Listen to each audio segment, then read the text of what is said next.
小故事屋，绿雨点儿。一天，河马馆长来找嘟嘟熊。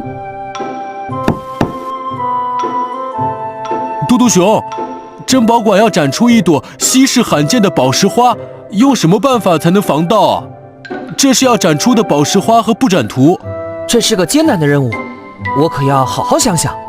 那好，我等你的好消息。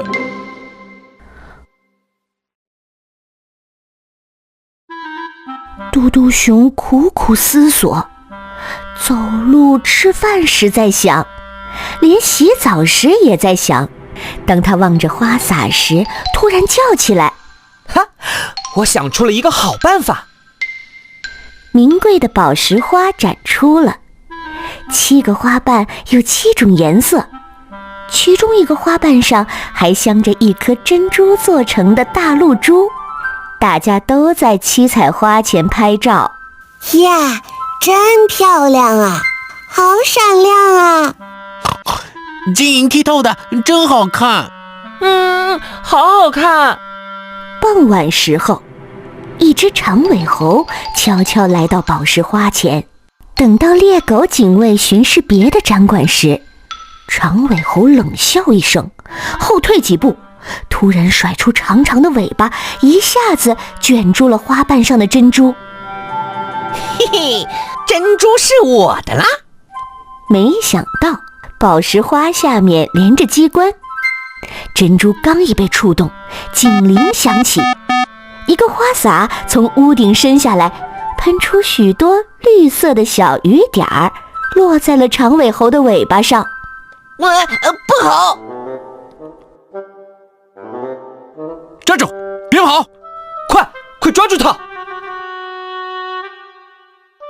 哎呀，还好没被发现。长尾猴想把尾巴上的绿颜料洗掉，没想到颜料一沾水，尾巴整个变成绿色的了。哎呀，全变绿了，这可怎么办呀？哎呀，不行啊，洗不掉。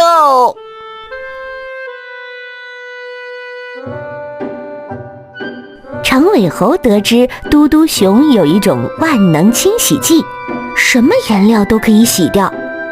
想来想去，只好来找嘟嘟熊。嘟嘟熊，你快帮帮我！怎么了，长尾猴？你的万能清洁剂能不能洗掉我尾巴上的绿色？绿色颜料啊！好的，那就赶快进屋吧。好。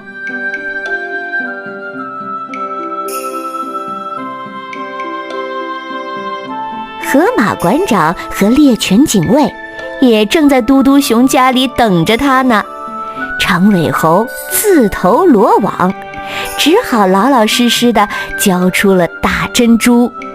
馆长先生，珍珠还给你。